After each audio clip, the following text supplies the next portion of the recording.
right, guys. Hi, and thanks for joining us. This is Conversations and Libations with Adora. And guests, we do have some guests tonight, and this is the quarantine edition because, as you know, we are all social distancing. So we are going to go ahead and start with Evelyn, who is my cousin. Go ahead and introduce yourself and give your social media information if you feel comfortable. Okay. So, like Adora said, I'm Evelyn, her cousin.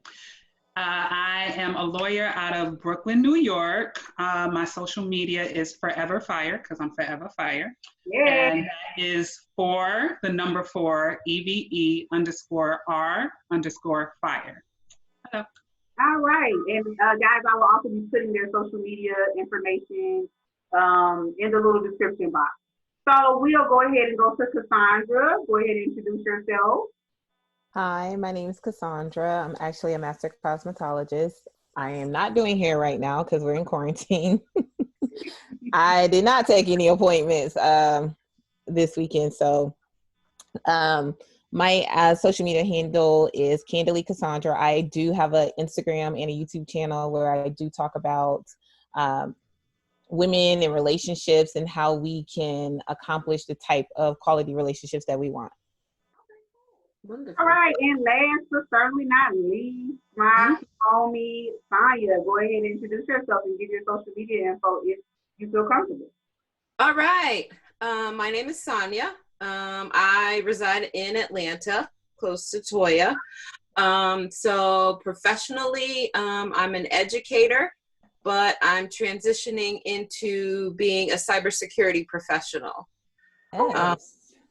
So that is what I'm working for, the program. So I have to, now I don't know when I'm going to take the certification exam because it's been postponed until, I guess, whenever places open up, testing sites open up. But I have an IG account. I have a couple of IG accounts because I also have a small business. I sell costume jewelry as well on the side.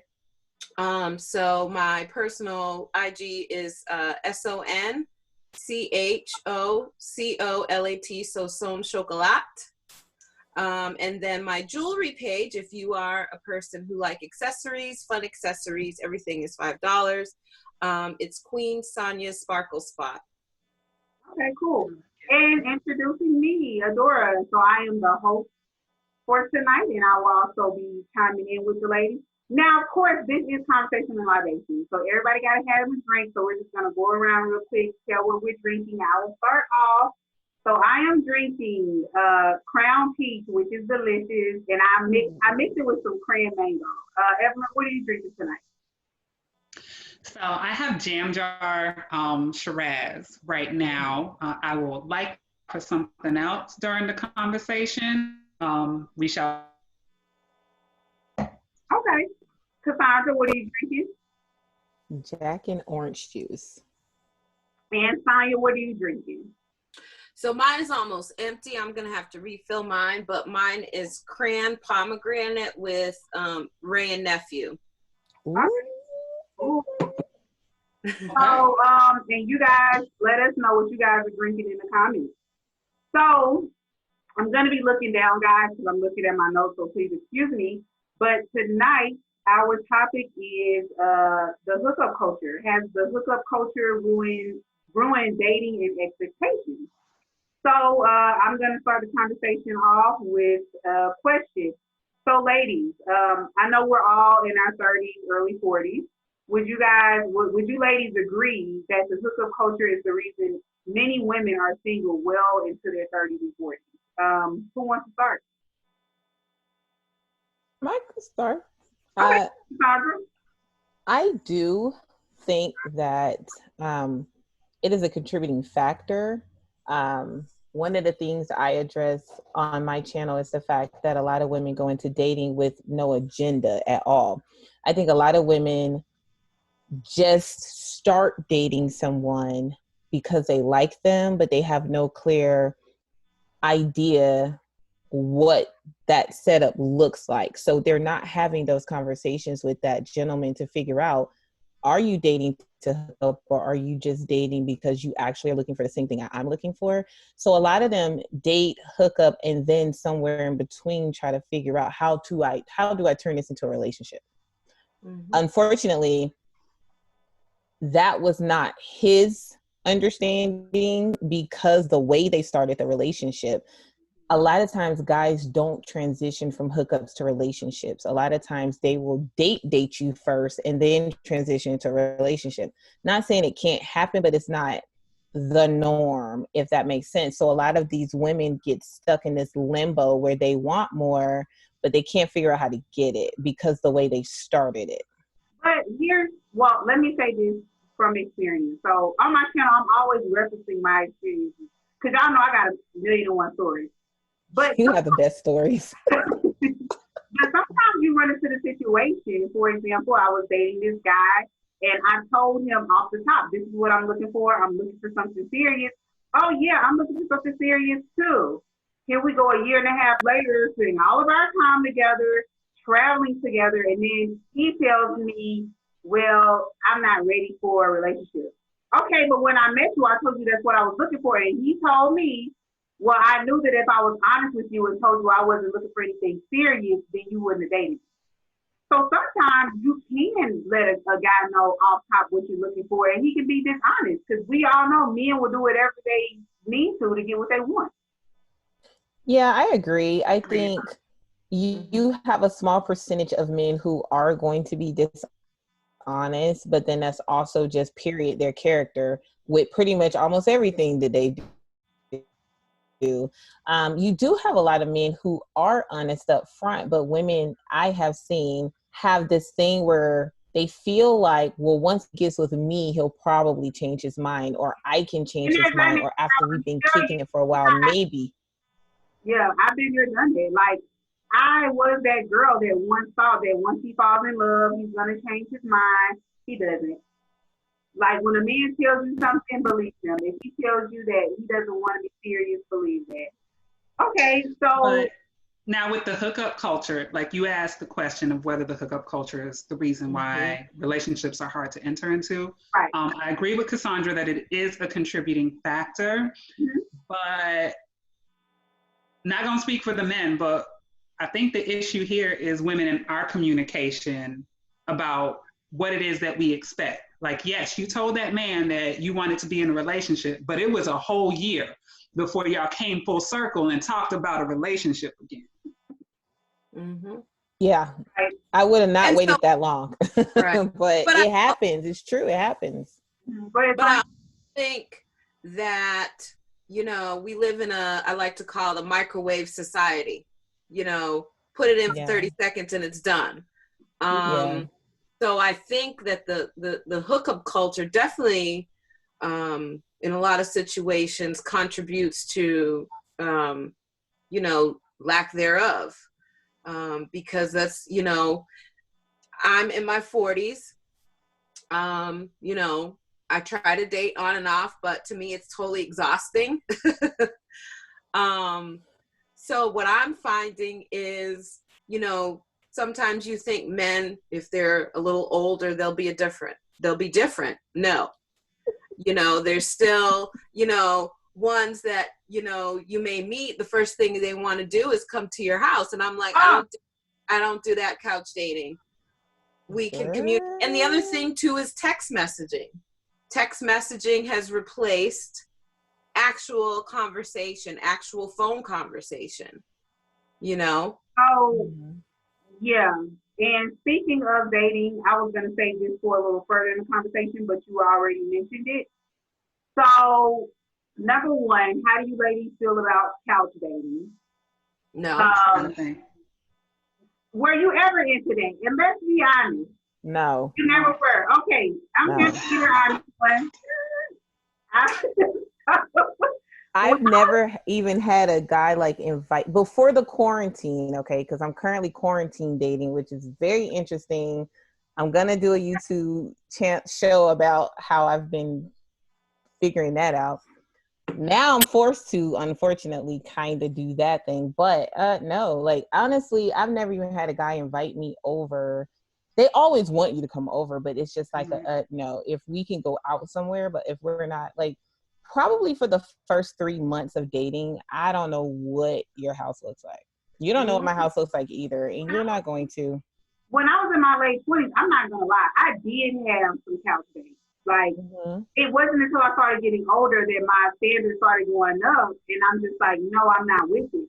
But my question to you guys, well, I guess you can't really answer this question because you guys were never into couch dating, but I noticed that when I was online dating, I was getting less dates when I started telling dudes off rip, listen, where are we meeting? You cannot come to my house. It seems like it scales your possibilities when you demand them to take you somewhere. And then coming to that point, I want to know how you ladies feel when it does come to dating, because we all know men want to do the minimum, right? They want to put in the minimum, invest the minimum to get the maximum results. So I would talk about online dating. So right now, I pretty much exclusively do online dating because I'm busy. I'm not going to a happy hour every Thursday or Friday. If I meet somebody when I am out, that's fine. But like right now I'm on like some dating sites. I have no issue being like, no. If you're asking me we in our 30s, I am not coming to your house. You could be somebody's serial killer. Like, exactly. No. Or you could be somebody's serial killer. Because I don't know me to wake up from a chick's house and they whole wallet and everything. Well, she came to their house, their wallet, TV, everything gone. But that's what you get for having some chick come over there just so you can get some and you ain't put nothing, you know what I'm saying? Had you met her in a public place like Starbucks or something, this wouldn't have happened. Which is my next question for you ladies. When it comes to that first date, we can't expect a man to take us to Ruth's Chris or somewhere because why not? What? I'm sorry. Why can't we not? Listen, you asked me out. He doesn't know you yet, so he's feeling you. No. See, this is why I have my channel, because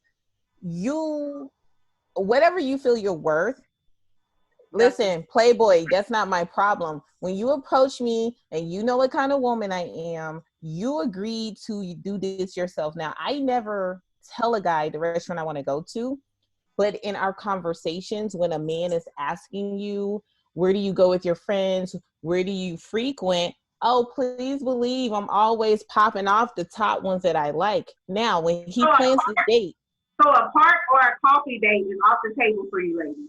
Not for a first date. We're not doing date. But I'm not doing coffee for a first date. He's got a serious man is going to, like you said, he's trying to get to know you. He's trying to get to know where you frequent. So, you know, I mean, there's nothing wrong with Starbucks for a first date. But we're not going to go to, we're not going to Starbucks second date. So my thing is, because we know men are creatures of habit.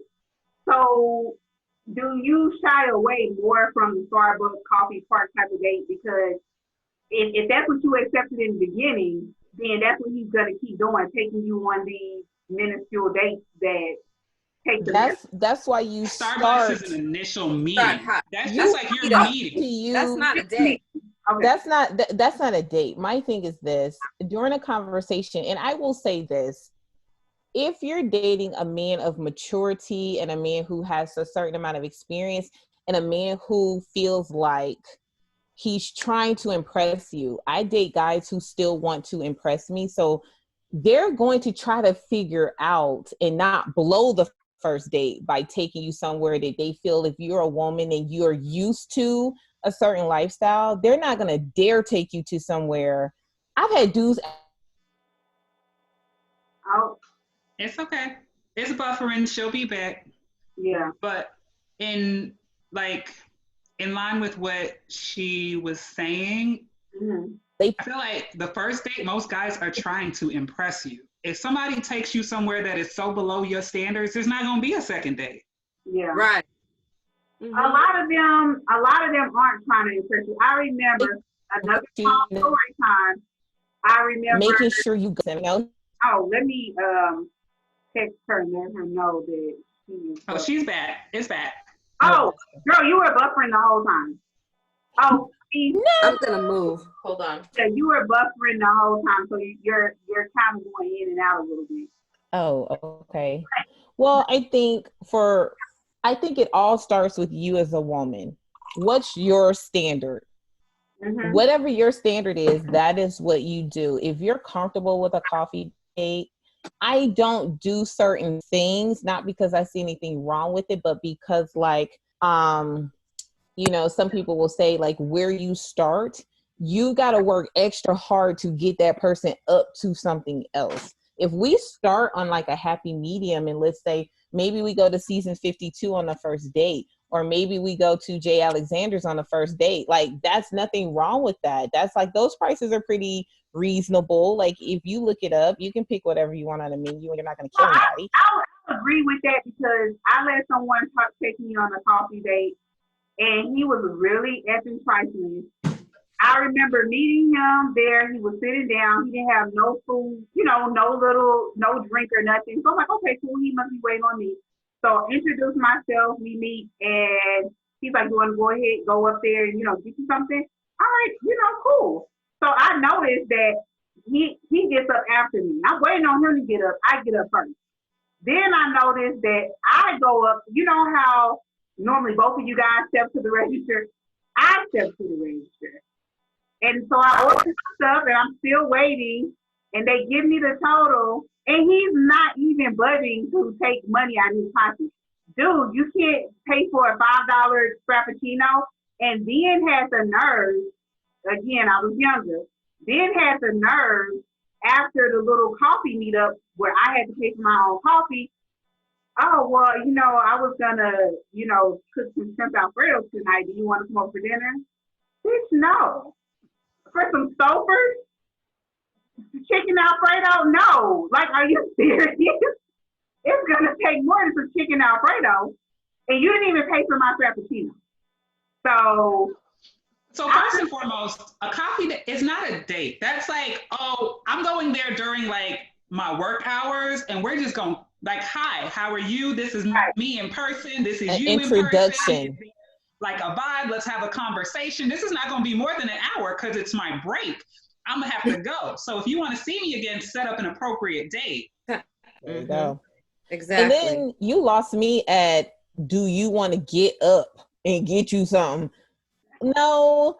Are you going to get up? Okay, it's usually, yes, stand up and ask me, what can I get you? Thank you. What would you like? That's and then you bring it to me, not me go stand in line and order something. And then. You know what I've learned, the older I've gotten, when you do put certain demands down and certain expectations out there, men will follow suit. They're only going to do what they allow. Tanya, when we went to that party, and that little short dude was all up on me. Remember? Went to Howard's party. Yeah. And he asked me if I wanted a drink. And Tanya was like, she got 2 other friends here. Do they want a drink? Oh, okay. Do y'all want a drink? Yeah, you buy her friends a drink too. But had she not said that, he would have just got me a drink. So it's like, and he was an African man, and I'm sorry. He should know better. Was he Nigerian?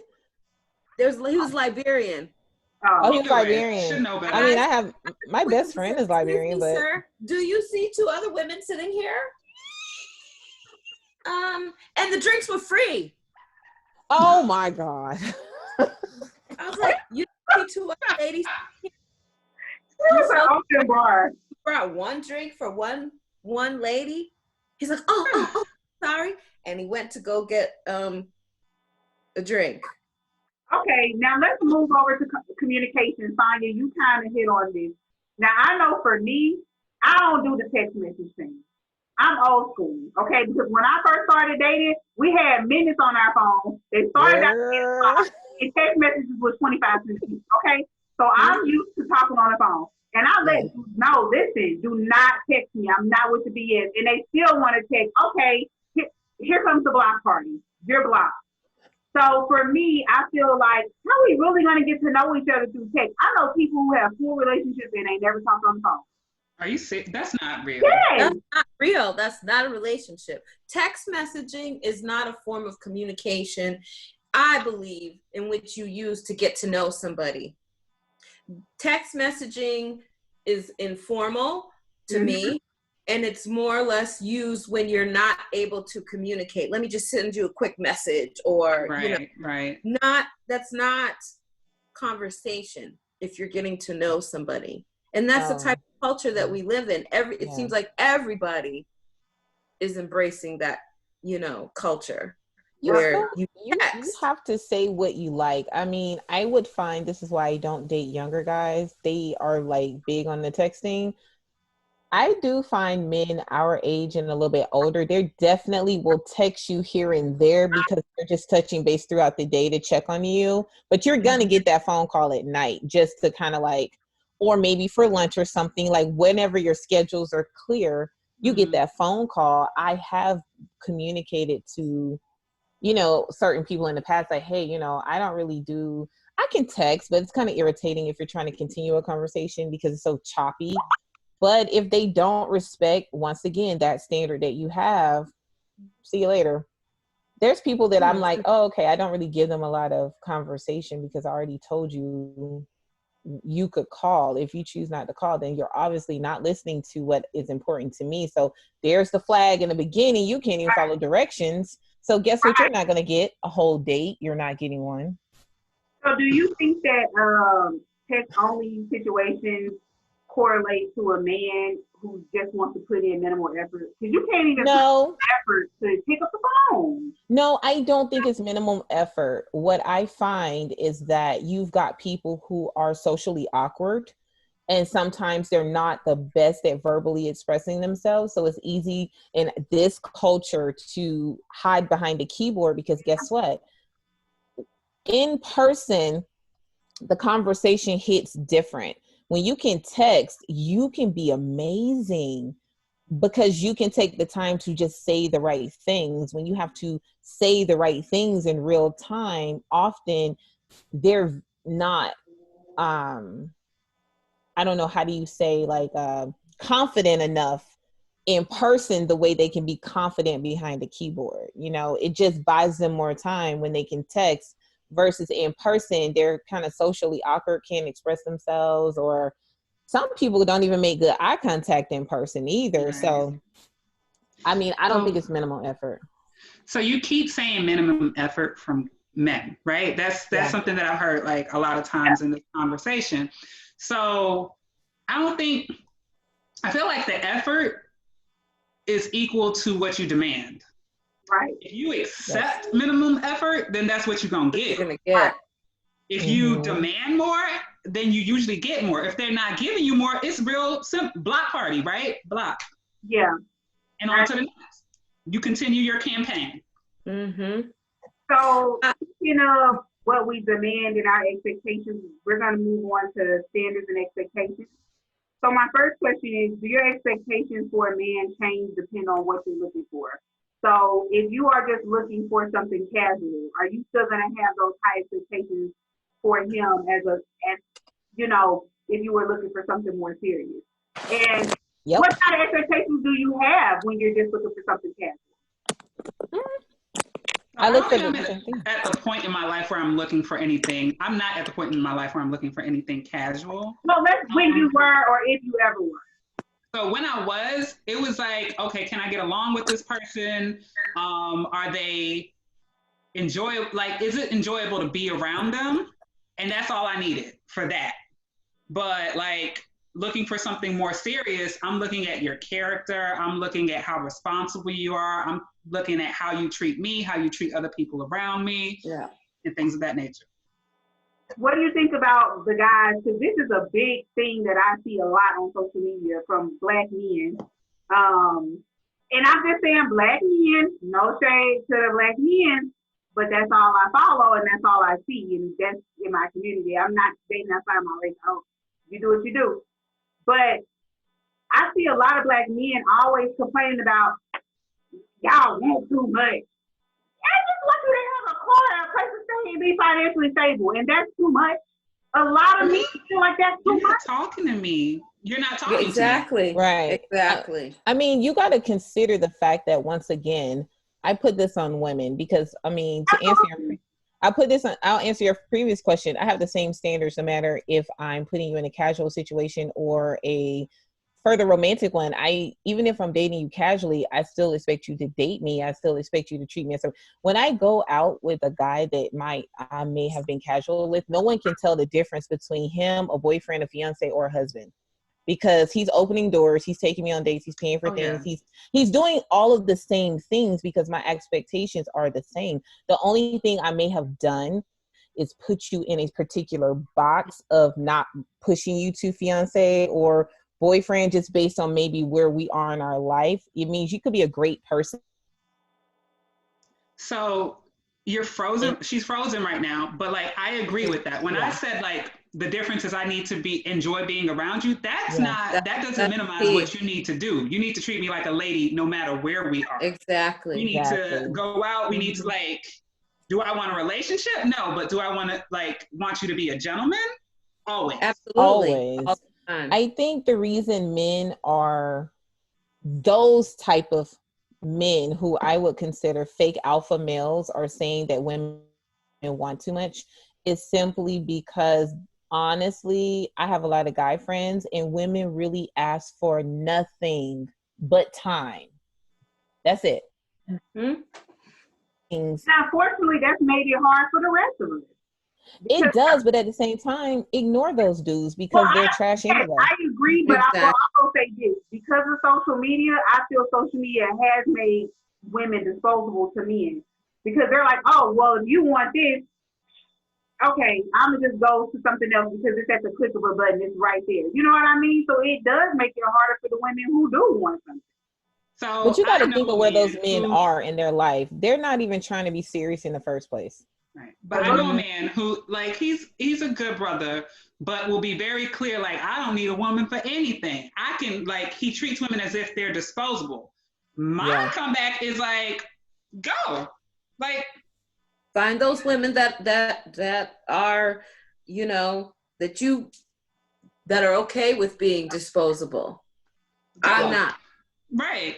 So move along. Because let's be real. Like, all right, I'm single, but I'm happy single. Why do I want to be miserable to be with somebody? Like that. There you go. But I think that also that's cultural. You know, in a lot traditionally, moms or grandmothers, have passed down. It's a generational thing that, if you're not married by a certain age, something's wrong with you. Or if you don't have children by a certain age, something's wrong with you. Fortunately, I'm so happy that I did not grow up in a household like that. But I have friends, I have a friend, her mother told her she had to be married by the time she was 30. And I mean, she got married at 29. Was she happy or she just accepted whatever? She was happy, but it was so rushed. It was like she met him in June and they got married in October. Wow. So, I mean, they still married? They're still married. They're still married. But, it was almost like she was in such a rush. It was funny because initially when she met him, she didn't tell us right away, but because I know her so well, so she's tall, I'm tall, and she's tall, and I still love heels, but back then, we wore heels, I'm 6 feet tall, in school with our backpacks, strutting to class. She started, so after college, when she met him, like I said, she didn't tell us initially, she started cutting down her heels so that they were the same height. And that's when I was like, who are you talking to? New libation. Okay, new libation. What you got over here? I mean, there's some Tito's going on. I'm going to add something to it. Okay. All right. So I want to know, because I have participated in the hookup culture in my former days when I was a young lad. And until I grew up. And this is something that I have experienced. And my question is, have you ever been in a situation where maybe it was a hookup, it was turning into something serious, more so on your end, but you kind of knew he wanted to keep it as a hookup, and you kind of stifled your voice and didn't really express what you wanted? Like, have you ever felt yourself holding back from being honest with a guy because you know that's not what he wants? And sometimes we don't want to hear the truth, but we know deep down. I feel like a lot of women want more, but they're afraid to say it. So, because they feel like a piece of a man is better than not having one. I agree. So when it comes to that situation, like when I was younger, it started off as just a hookup type situation. Mm-hmm. Still went out and all that stuff, but knew that when we started off, we actually had a conversation. Like, I'm not looking for anything serious. You're not looking for anything serious. We're hanging out, we're dating, and we're hooking up. Now, when I started catching feelings, it was like, we have to revisit the conversation. Right. The conversation, he's at the same place. I'm at another place. We got to split because I'm not going to get anything out of this. Right. Right. So now, how do you feel about, and I'm going to ask your opinion, I'll tell you what mine is. One thing that I've noticed a lot, okay, I will say this. So my boyfriend that I'm with now, we've been together for 2 years. And by the time I got to him, I was like, look, I'm done with the BS. I'm laying my expectations on the table, what I want, what I expect, how things need to be done. And I will be honest, he's the first guy who ever officially asked me to be his girlfriend, and we had that conversation. And I know a lot of people nowadays, they don't have that conversation. You just, one day he may call you his girlfriend in front of his homeboys, and you're like, and then for some reason, when I was dating in the past, one of the trends were men want to do everything like a boyfriend in a relationship. They want to spend every day with you, spend every weekend with you, go on trips with you. But when it comes to a title, mom is the word. You don't want to put a title on it. Now, I want to know what y'all think. What I feel is, if men feel like as long as they don't put a title on it, they can do whatever they want because you're not my girlfriend. I think that's a cop-out. And I think that's why they don't want to technically commit these days. No, what was the problem is that you, one, spent a lot of your free time with someone who was not your boyfriend. That's the issue. If he's not a boyfriend, then don't treat him like a boyfriend. Don't give him boyfriend privileges. If you may enjoy his company, you don't get all my time. You don't get every weekend with me. You get 1 to 2 times a week, maybe. If we're in a relationship, I'll give you 2 to 3 days if possible. But all this extra free time, see, women are treating these men who you're not putting him in his place. If you have to restrict your access and say, okay, well, you know what? I'll see you here or I'll see you there, but you're up under this man every day, all these days. And that's how you're getting relationship feelings, inviting him to all the events that you go to, like all of this stuff that these girls do. You're treating him like a boyfriend. Right. He is. Mm-hmm. I've talked to my homeboys about this, and those things don't define relationships for men. How they feel about you and how they want to be with you defines it. Women look at it where you're doing all of these relationship things. That's no different than hanging out with your homeboy or your best friend. The difference is they can sleep with you. Mm-hmm. Now, let me pose a question to kind of piggyback off of what you said. So how do you guys feel about boyfriend and husband? Like, you know, in our culture, people we live with our boyfriends. And then when you want to get married and then they don't marry you, it's like, I don't live with people. Yeah. I mean, I wouldn't, but like you would set that standard before you move in. Like you need to know that they're in that zone before you agree, because that needs to be a stipulation. I will move in with you if we're engaged or when we're engaged. Well, let me now asking for a key or offering me a key. I'm like, you only get a key if you live here, and you only live here if you have if we have the same last name. Oh, There so you go. you're what? Oh, so you don't believe in shacking up? No, For me, I don't. No, I just, cause I like if don't I'm gonna be in now. the same place with you, like, yeah, no, I need at least a ring. Just Okay. We can spend 3-4 days. yeah, So- I Yeah. spend time, We but can like go I on need a ring, vacation, like some kind of but commitment. living, no. I Yeah, have shacked okay. up before. I'm not saying I've never done it. I have done it, and I learned from that situation. And I was just like, you know what, this isn't it. Okay, so let me tell you the conversation my boyfriend and I had. So we live together. We've been living together for how long we've been living together? Maybe Like almost has it been a year yet? yeah. But first of all, when I first met my boyfriend, I told him from the gate, listen, I'm looking for something serious. I need to know where you are in life because I feel like we all date with intentions. What are your intentions? Are you dating with intentions of just sleeping with somebody? Are you dating with intentions of a girlfriend? Are you dating with intentions of a wife? Where are you at in your life? Because I've also found that, this is just my opinion, a man can be with the right woman, but if he's not at the point in his life where he's ready for a wife, he's not going to choose her, even if she's the right one. There you go. So There my you go. boyfriend was like, I am looking for a wife. Both of his best friends are married. His parents have been married for damn near 50 years. So he was at a point where he was looking for a wife. And I knew I was looking for something serious. So I'm like, I'm not trying to drag you down the aisle tomorrow, but I do want you to know that if I commit to you, this is going to be my last. I see you as my husband.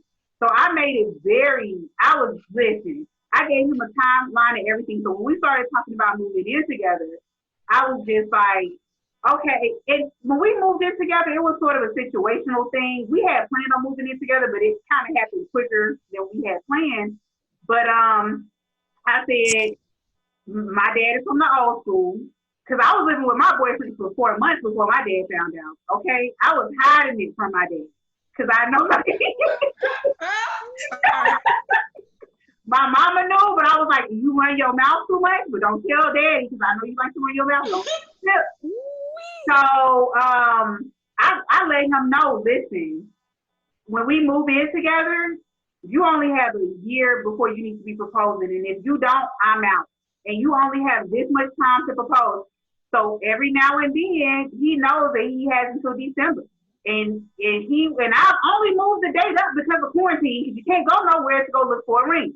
Okay. But he There are already so many quarantine engagements going on right now. But he already knows what the ring looks like, everything. And he'll check in with me like, okay, babe, you know, we got 6 more. You got 6 more months.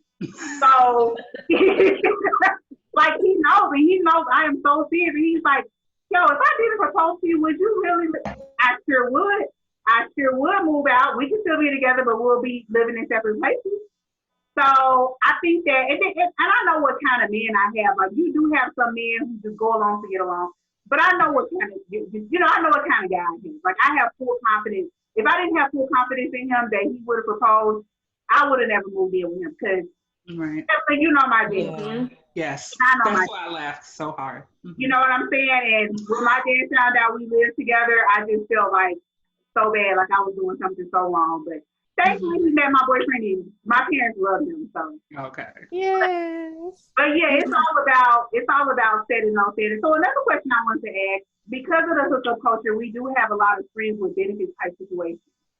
Who do you feel benefits more in these situations, and do you think friends with benefits ultimately leads to heartbreak, especially for the woman? Mm-hmm. I mean, wouldn't I say guess especially for the woman. It depends on where that person is, what they're doing. Like, some people, I know some women who can do it. Don't catch feelings, keep it moving, not a problem. But a friends with benefits situation is not one that's supposed to be long term. That's supposed to be a month, 2 months tops, and then you move it along. Yes. Because, like, otherwise somebody's going to catch feelings. And I don't believe friends with benefits actually work. One, you're not really friends. Right. You're lovers. You're lovers. Okay. So I don't think it works. I don't think that the man or the woman benefit more I think it depends on what the individuals are looking for. If it's a woman who wants more, then just don't enter into a friends with benefits situation, because you're hurting yourself. Exactly. You're hurting yourself. That's the problem. This is my number one problem with women, in which I hold them accountable for, because often than not, men come to you and they talk to you, and to get your opinion in agreement on something. More women lie than men. I'm just going to say that, because a lot of times women agree to things that they really don't want to do. So the guy thinks that you're okay with something, but you were never okay with it. You never wanted to be his friend with benefits. You were just saying what you thought he wanted to hear, because you didn't want him to say, okay, well, this situation isn't going to work for me, because once again, guys will put themselves first and be honest with themselves and say, well, I know you want more, so I don't think this is something we need to do. And she wants to hold on to him, so she's going to be dishonest and say, I can do friends with benefits. And then in the next 3 or 4 weeks or 6 weeks, like, what are we doing? Right. And then that's where that situation comes in, where, piece of a man is better than no man. Yes. But it's not. At the end of the day, it's really not. It's really not. We've all, well, I'm not going to say we all. I can speak for myself. Like, I have sold myself short. Yeah. In accepting something that I'm like, this is not what you want. And then you put yourself through that heartbreak for 4 weeks. And then you're like, you know what? This ain't it. Let's just stop. Yes. Yeah. When you could have just saved all of that and been like, nope, this is what I'm looking for. I'd rather have nothing than a piece of nothing. But the other thing too, and I was talking to somebody about this, a different situation. Our feelings and our wants are valid. Regardless of how, to somebody else, they may seem far-fetched. We all deserve to be treated like queens. And nothing less. I agree. Nothing less than that. And I feel like I had to do the shady, like, do we all deserve to be treated like queens? Because some people out here, everybody ain't been in the castle. Some people been tilling the land. Like, that's what they do. Right. So, you better say it. I think too, that's important, but I feel like it starts with us. I find that a lot of women don't validate their own feelings. They won't sit with themselves. I have found that majority of my friends who have been divorced had put themselves in dating situations within 60 days of being divorced. How the hell are you ready to do that? You haven't even processed it, because they just don't want to be alone, or they just need.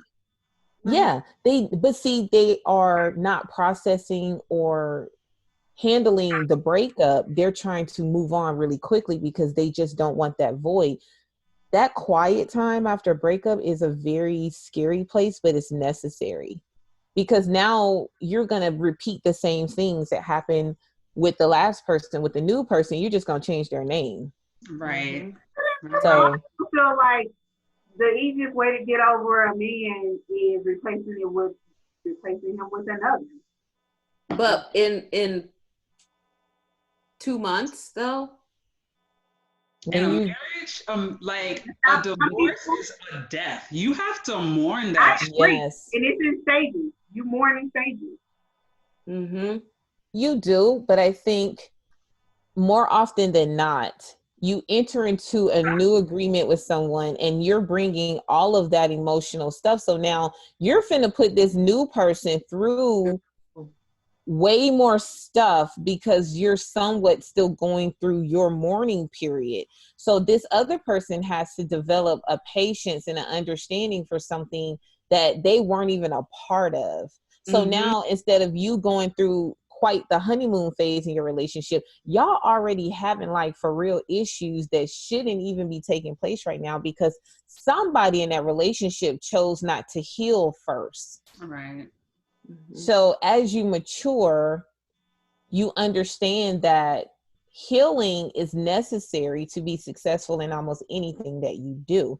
But healing is the part that most people don't want to deal with. don't feel they deserve. They really don't want to feel it and go through it and move past it. So it causes more problems. Easy. Healing is like, It's not. we look at it and we're talking about the rainbows and everything at the end.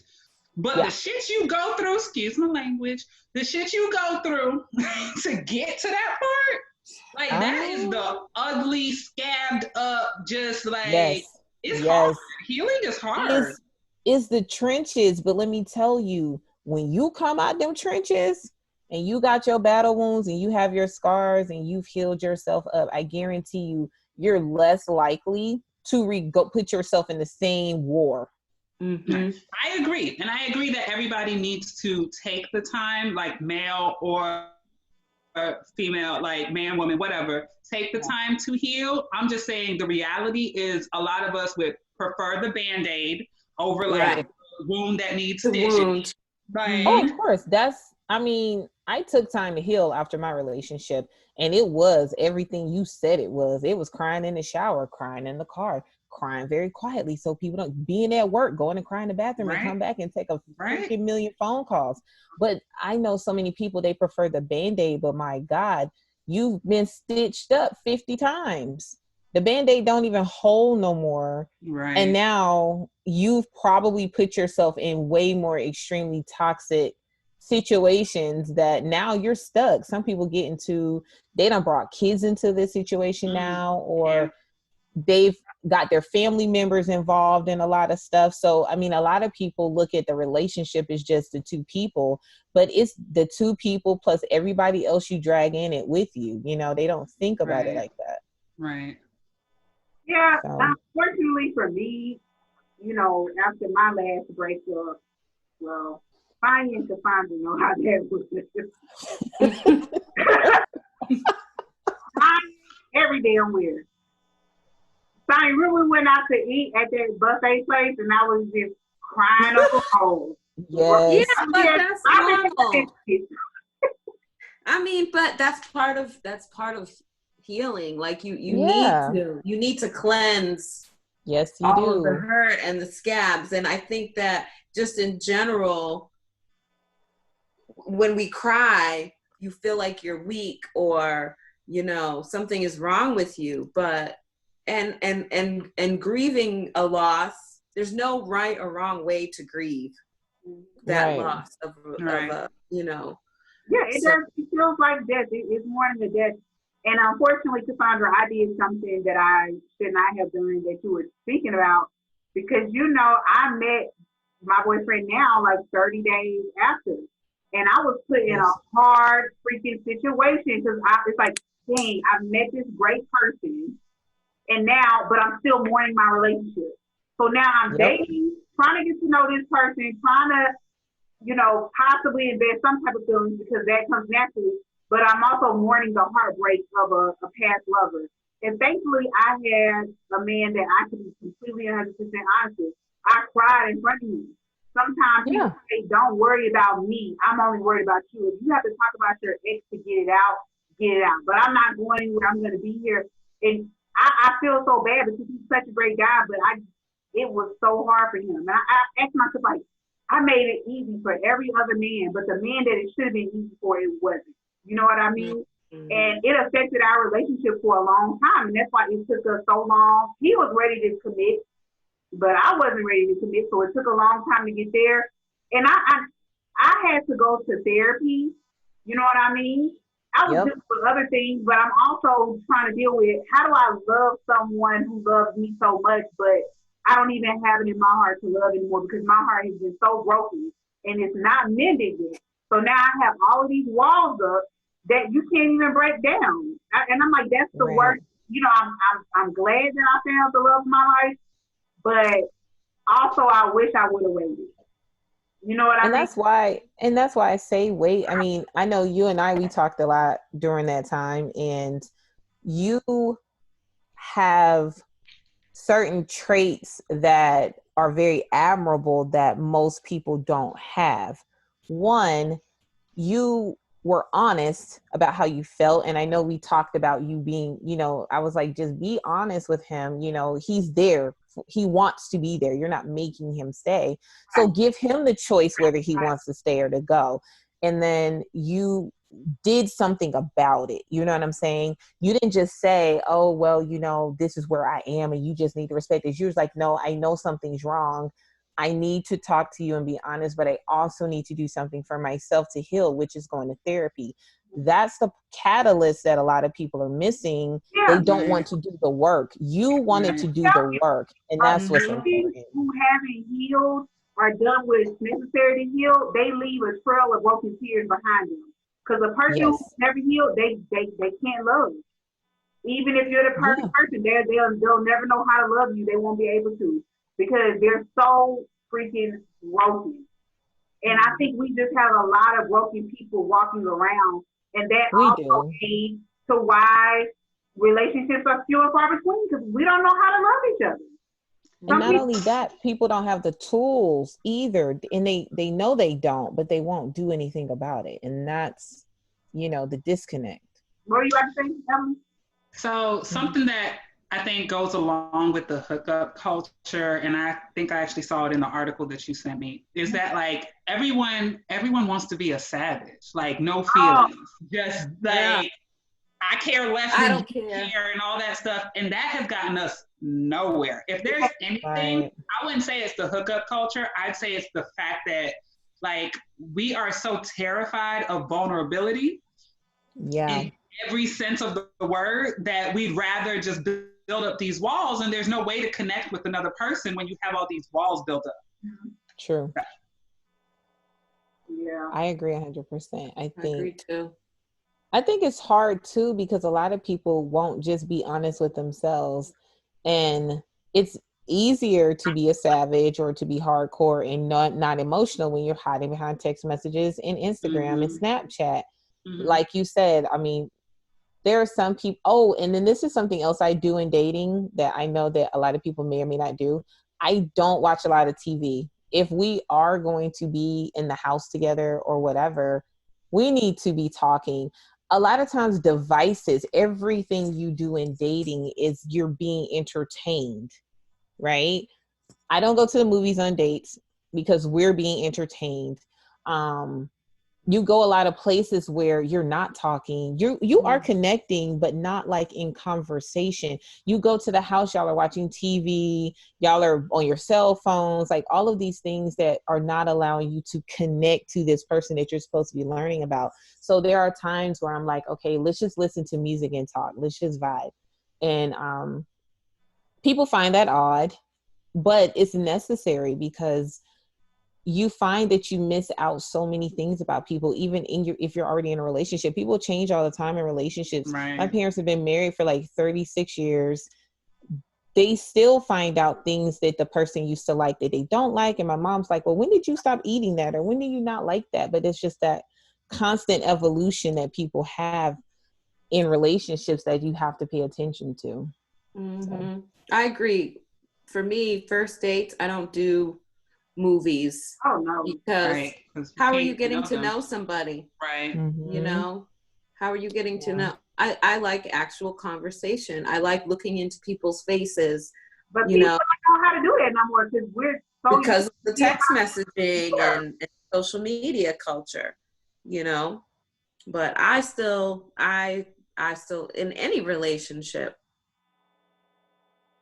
I think what I find is that people will, especially men, if they're really into you, you can pretty much get them to do almost anything you want to do, you know, just so they can be around you, you know? So if you say, these are the kind of things I like, you can always introduce them to new ways to do stuff without just telling them. Sometimes it's just showing that person like, hey, you know, this is really cool, and getting them used to dating a different type of person. And a lot of times because they kind of date cookie cut type chicks, where it's very similar in the things that they do, you just have to teach them how to date you.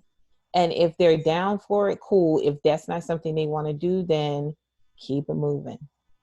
You know. And for some reason, I think like women, it's very hard for us to keep it moving. Yes. Like keep it moving. Like there are other options. We act like this is the only individual who will like like keep it moving. That part is the hardest part, but like reminding yourself like you're worthy of what you want. Like this person isn't providing it, you don't have to settle for less. Exactly. Keep it moving. I think it's hard for women when they have maybe been in a drought of some kind, or maybe their phone isn't blowing up, or maybe if they go out, guys aren't approaching them all the time. So then they get this one guy, and women have this really bad habit of trying to like see the whole future with this guy they just met, and try to make the women will make a guy the one based on where they are in their life. Mm-hmm. So they'll try to make more out of it. It's like, dude, this is an orange, but you keep trying to make it an apple. You can't make it. Yeah. It's never going to be an apple. And a friend of mine, she always kind of got in these situations with these long-term going nowhere kind of situations. And I'm like, why did you let this go on for so long? And she was just like, well, you know, it had been like 3 months, 4 months, 6 months from the last time I talked to somebody, and it was just nice not to be alone. You know what I'm saying? So a lot of times, we have to stop being afraid of being alone, which is it can be a hard thing. I mean, I can attest to that. It can be a hard thing, especially when you're used to being with someone. Yes. To change your whole to just be by yourself is very, very hard. Of course, it gets easier, but it's hard in the beginning. So for me, like I had this one breakup where I actually appreciated the breakup a lot, because he was like, what are you going to do? How are you going to do this when I'm not here? And I was like, hold on. Wait, do what? For you, I'm going to be fine without you. And that gave me so much like motivation to be like, you know what? I'm going to be by myself. I'm okay. I did this before. I can do this. He has the nerve? Huh?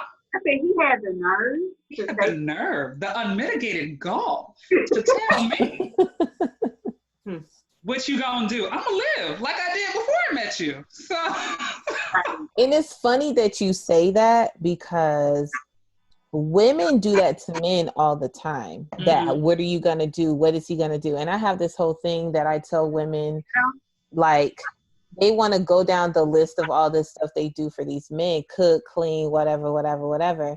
And I'm like, he was doing that just fine when you met him. Like, he's not a baby. He's a whole adult. Like, you don't have to stay with him because you feel like you add all this value to his life.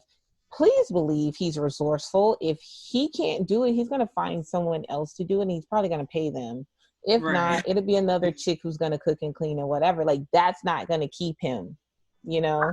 We also, as women, have to realize you may feel that you're perfect for this guy, and you may feel like, well, why wouldn't he want me? But men are very freaking funny. Like, you can't think that he's always going to say because you know you're a winner. Because he may not do it. And then you look at who he dated after you, and you're like, really?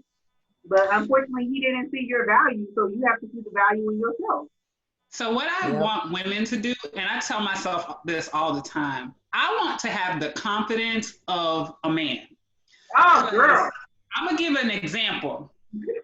It was like a few years ago. I'm walking to the train. This man is digging in the trash can and looks up and says, oh, you pretty.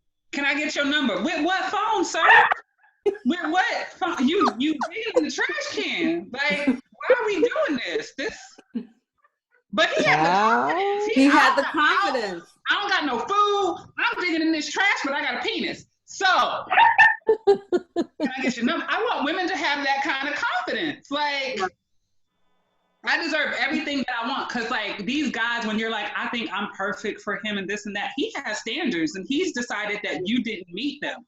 Right. Meanwhile, you're over here making all these excuses why he's okay, but he doesn't meet your standard. Mm-hmm.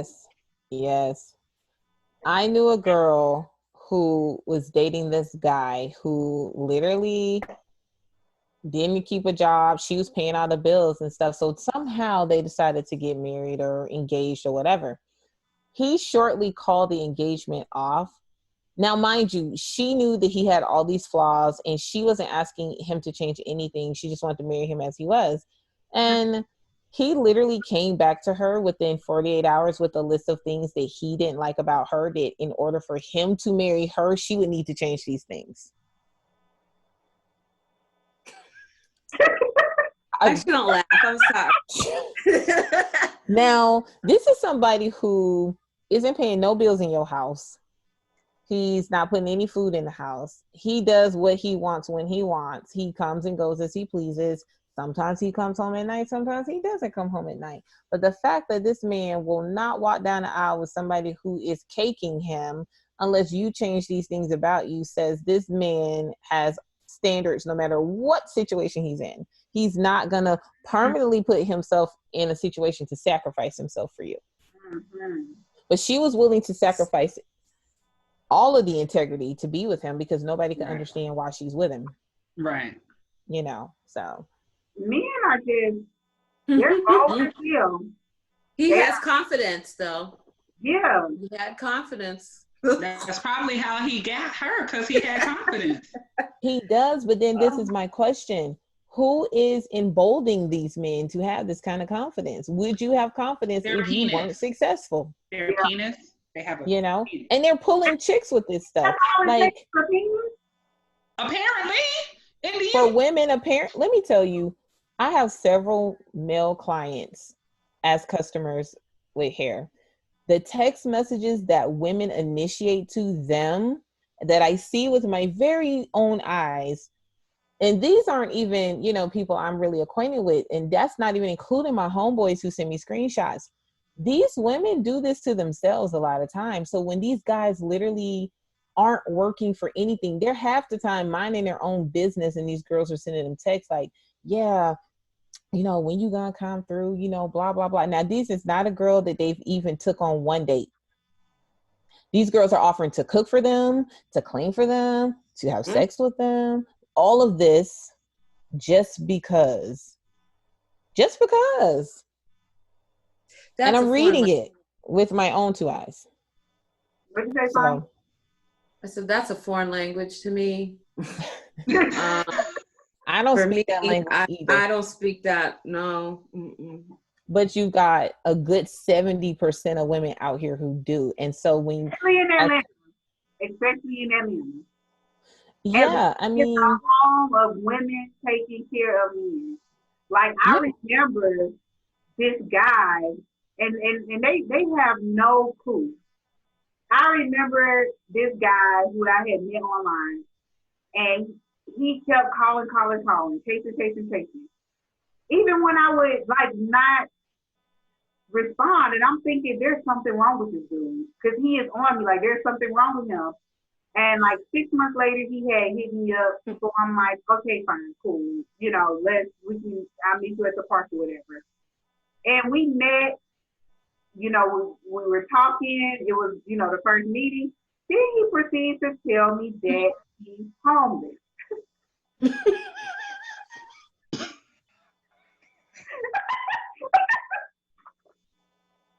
I'm sorry. Go ahead.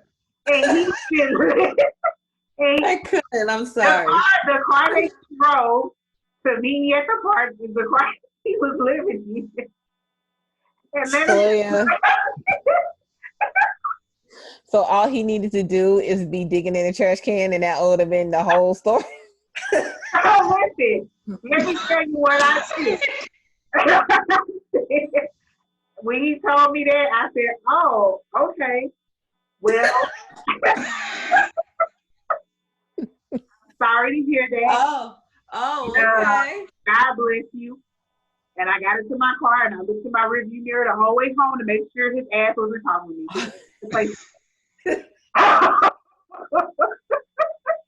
And I remember being at Target one time, and some guy just kept following me around trying to talk to me. And then he told me he was homeless, but he was willing to wash dishes, take out the trash, and I don't know what it is. What? I guess I just attract homeless men. But and he was like, oh, and I can dick you down real good. Well, no thanks. Oh my God.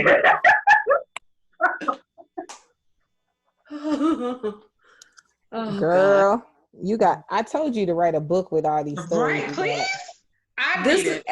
I would and we read it. don't have confidence like that. Right. That's the issue, right?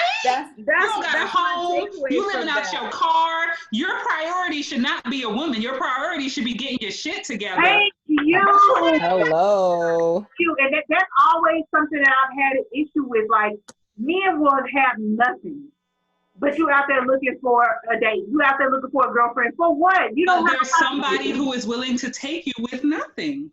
That is the issue. But look at all the chicks. Every chick who always pop off on the gram or Facebook or whatever, Snapchat. What was the living arrangement? But nobody posts their trials and tribulations. They Yes, they do when they fed up. And it always the same thing. Quite She moved entertaining. him into her house. Yeah. That's always Every single time. Yeah. There's some drama. I moved you in my house. I let you drive my car and you picked up another woman, blah, blah, blah. You had another in my house around my, like, see, it's always because she was being the more dominant person in a relationship. She was being the provider. She was very few times is it the other way around where the guy is like, oh, I moved you into my house. It's always because she's taking care of him. She has now turned him from being her dude into being her child. So I really hope she filed him on her taxes. He can become comfortable with living off of a woman. And when did they become comfortable? They have no shame. They have no shame. So sometimes I'm embarrassed to say this. I read this book called Play or Be Played by, what is that man's name? Somebody, Rashid? Yes. Right. Mm-hmm. But he's a clown, don't get me wrong. And I read the, what's it called? Something Mac, whatever. I read both of those books. Mm-hmm. And no matter how like misogynistic it came off, I'm like, some of the shit was like the clock is right at least 2 times a day, right? So, like, the natural order of women should not be taking care of a man. Yeah. And, like, we talk about these men who are comfortable with women taking care of them.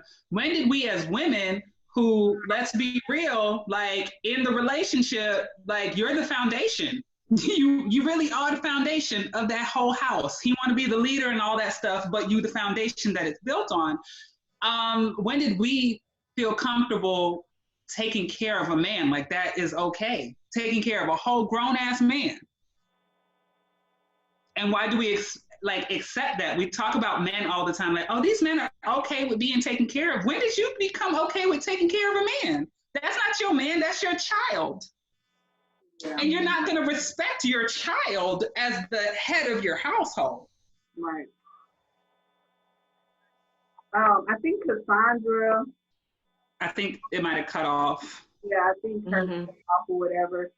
But wow, this was a great conversation. Did you guys enjoy it?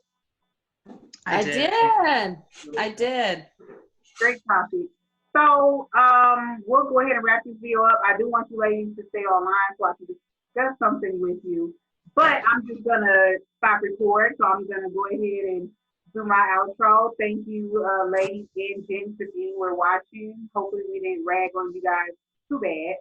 But I do appreciate you guys for watching. If you stayed to the end, I don't know how long this was, but if you stayed to the end, I totally appreciate it. Thank you so very much. And thank you for joining us tonight on Conversations and Libations with Adora. Thanks, guys.